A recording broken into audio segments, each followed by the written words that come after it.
What's up, guys? It's your boy Dan SSG, and today I'm bringing you guys a chapter review on chapter 928 of One Piece.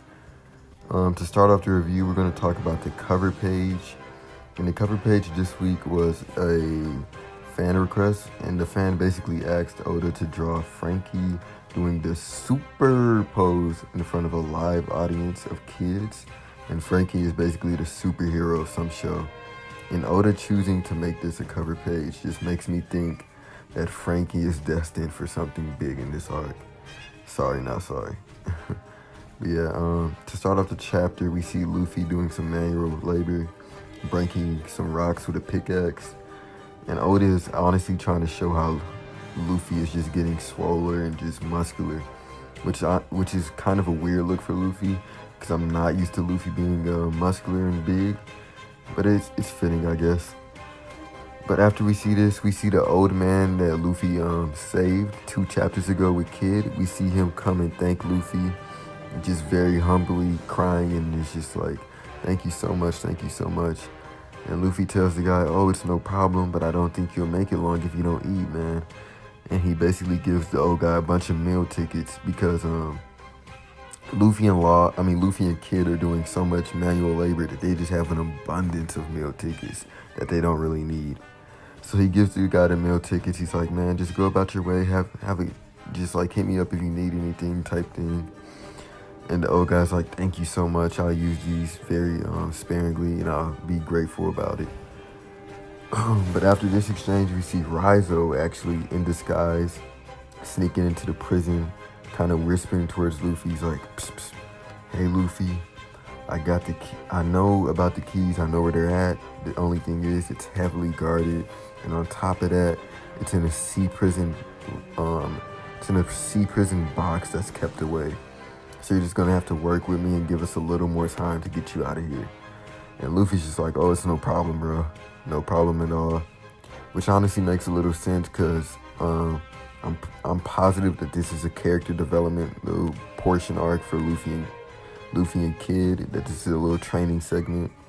Plus, we also have not seen the hidden figure, which was in that cell. He's not been revealed. We haven't seen him since. And I'm more than positive that once he does get it revealed, he will train Luffy and Kid in some type of way, either enhancing their Conqueror's Haki or their Armament Haki. But yeah, after we see Raizo talk to Luffy about him escaping, we see that Caribou actually overheard this conversation. Caribou then slides in, and he's like, Luffy, you gotta help me out, man. I hear you talking about escaping, da-da-da-da-da. I've been here longer than you. I know a thing or two about this place, da-da-da-da-da. Luffy's basically just like, fuck off, bro. I don't want anything to do with you. You're a weirdo, you're a sicko. And then Caribou's like, come on, man. I really need your help. And Luffy's just like, no, go team up with Kid. And then at this point, Caribou's like, nah, I've heard bad things about him. I heard he runs away from fights. And this is when Kid gets pissed off and throws his pickaxe at Caribou, barely missing him. And Kid is like, you really are a lowly pirate, resulting in listening to rumors. And this is when Kid gives the whole story about him and Big Mom and how he lost his arm. And this is where the biggest thing of the chapter is revealed. Kid is like, first of all, I never went for Big Mom's head. I went to that island to steal something, which I did, and I ended up wounding one of her commanders.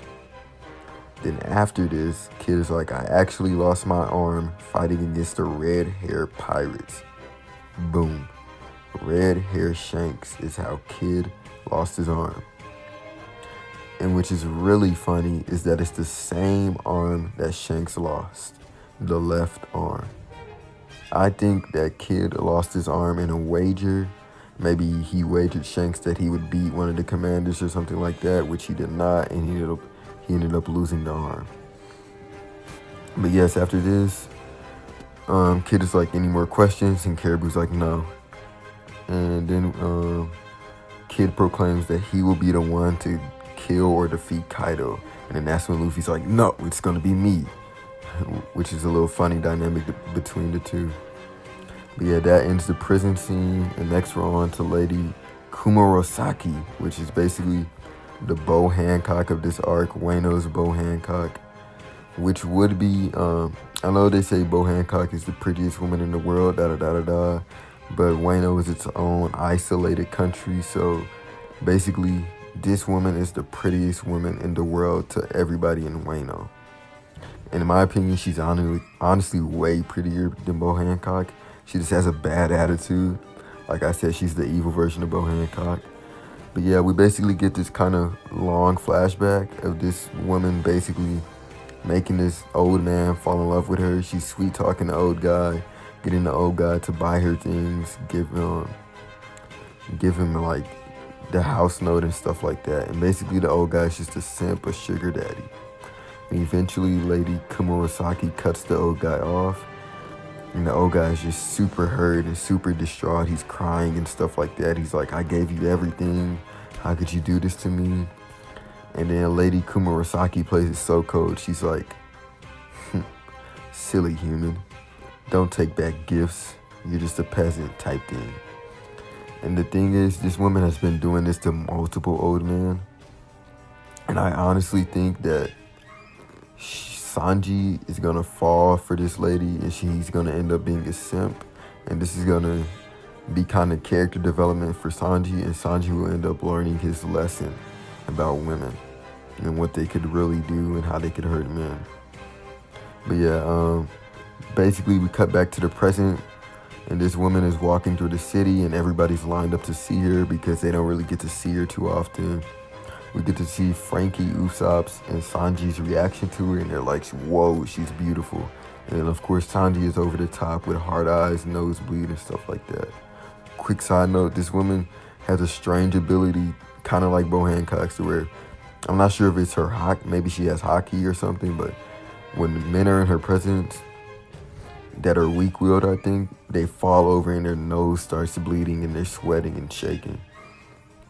But yeah, after this, we cut to the last panel of the art, last page of the chapter, and it's Momonosuke talking to Otama about his little sister. And we found out, or Momonosuke said that his little sister would end up being 26 at this time. I mean, my friend actually came up with an interesting theory that Momonosuke's sister is actually Lady Kumurosaki. And we say this because maybe after the fall of Momonosuke's clan, the woman, since her clan was hated, she had to make a name for herself outside of the clan. And she became this beautiful woman, or she grew up to be this beautiful woman that ended up having multiple sugar daddies, and that's how she acquired wealth, you know. But yeah, that brings it into this chapter.